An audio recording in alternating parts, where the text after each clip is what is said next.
Hello bachcho, let's read this question. The question says that read the following two statements of the four choices given. Choose the one of the best describes the two statements. सबसे पहले तो हम read कर लेते हैं statement one जो given है, that is a step up transformer can also be used as step down transformer. और स्टेटमेंट टू है, this is because E S upon E P equals to N S upon N P. Choices जो given है, option A given है, statement one is true, statement two is true and statement two is correct explanation of. तो चलिए बच्चों, हमारा जो की concept है उसको हम डिस्कस कर लेते हैं कि ये जो ट्रांसफार्मर है उसके लिए कैसे हम इसको डिस्क्राइब करेंगे। ट्रांसफार्मर मतलब ऐसी डिवाइस जिसकी हेल्प से लो वोल्टेज को हाई या हाई वोल्टेज को लो में कन्वर्ट किया जा सकता है। इसीलिए ये दो टाइप के होते हैं, एक होता है स्टेप अप और एक होता है step down transformer. Mutual induction पे वर्कआउट करता है, इसलिए इसके दो पार्ट्स होते हैं। आप अगर इसके पार्ट्स पे फोकस करें तो एक इसके पास होता है प्राइमरी कॉइल और एक इसके पास होता है सेकेंडरी कॉइल, राइट। तो ये हमने प्राइमरी कॉइल ड्रॉ कर दिया है, ये है सेकेंडरी कॉइल। म्यूचुअल इंडक्शन से यहाँ पर हम ये जो स्टेप अप और स्टेप डाउन जो हम कह रहे हैं इसको हम देख लेते हैं कि किस तरह से ये पॉसिबल हो पाएगा। तो अगर यहाँ पर इनपुट वोल्टेज गिवन है वी आई एन, हमने इनपुट वोल्टेज यहाँ पर दिया और इनपुट वोल्टेज देने के बाद वो म्यूचुअल इंडक्शन के थ्रू हमें सेकेंडरी कॉइल पर मिलेगा। तो सेकेंडरी कॉइल पर मिलेगा तो या तो स्टेप अप होकर के मिलेगा, यानी इंक्रीज होकर के मिलेगा, या फिर डिक्रीज होकर के मिलेगा। यानी यहाँ पर ये सेकेंडरी कॉइल पर हमको यहाँ आउटपुट मिलेगा, ये आउटपुट वोल्टेज मिलेगा वी आउटपुट। तो we input is greater then we output, एक पॉसिबिलिटी ये है। और या फिर फर्स्ट पॉसिबिलिटी ये है एंड सेकेंड पॉसिबिलिटी ये है कि output voltage that is greater then input voltage. तो फर्स्ट पॉसिबिलिटी में इनपुट बड़ा है और आउटपुट छोटा है, तो इसका मतलब ये तो डाउन हो गया, स्टेप डाउन ट्रांसफार्मर हो गया, क्योंकि आउटपुट वोल्टेज तो कम ही मिला।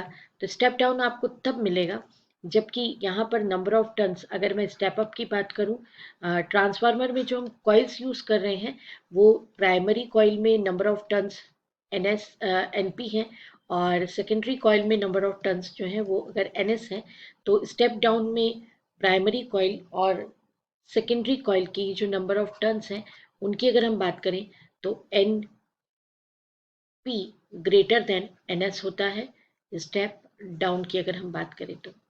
और अगर हम ये सेकेंड वाली चीज़ की हम बात कर रहे हैं, ये हमारा स्टेप अप हो गया क्योंकि हमारा आउटपुट वोल्टेज तो बढ़ गया। तो ये आउटपुट वोल्टेज अगर बढ़ गया है तो इसका मीनिंग है कि हमारा जो एन एस है that is greater than N P, मतलब सेकेंडरी कॉइल में नंबर ऑफ टर्न्स जो है वो प्राइमरी कॉइल से ज़्यादा है। अब देखो भाई, ऐसा है कि यहाँ पर आपको जो गिवन है वो तो स्टेप अप और स्टेप डाउन तो पूछा नहीं है, लेकिन जो स्टेटमेंट वन पूछा है वो ये पूछा है कि step up transformer can be used as a step down transformer. क्या आप स्टेप अप ट्रांसफार्मर को स्टेप डाउन ट्रांसफार्मर की तरह यूज कर सकते हैं? तो बिल्कुल कर सकते हैं, इसका आंसर है yes, this statement is correct, that means true. अब कैसे कर सकते हैं आइए देख लेते हैं सॉल्यूशन में। तो देखो बच्चों, ये सॉल्यूशन में हम आपको बताने जा रहे हैं कि मैंने पहले तो इसको बना दिया था प्राइमरी कॉइल और इसको मैंने बना दिया था सेकेंडरी कॉइल, राइट। और ये मेरे पास था स्टेप अप ट्रांसफार्मर। अब स्टेप अप ट्रांसफार्मर था तो दैट मीन्स टू से कि यहाँ पर number of turns N S है और यहाँ पर number of turns N P हैं। तो ऑब्वियसली स्टेप अप है तो एन एस क्या था, ग्रेटर देन एन पी था। अब मुझे कहा क्या गया है कि क्या मैं इस स्टेप अप ट्रांसफार्मर को कन्वर्ट कर सकती हूँ स्टेप डाउन में, या इसको इस तरह से यूज कर सकती हूँ क्या? तो हमने कहा कि यस, ये तो हम कर सकते हैं कि स्टेप डाउन ट्रांसफार्मर जो है can be used as step down transformer. इसके लिए करना क्या होगा? सो फॉर दिस हम क्या करेंगे? We can change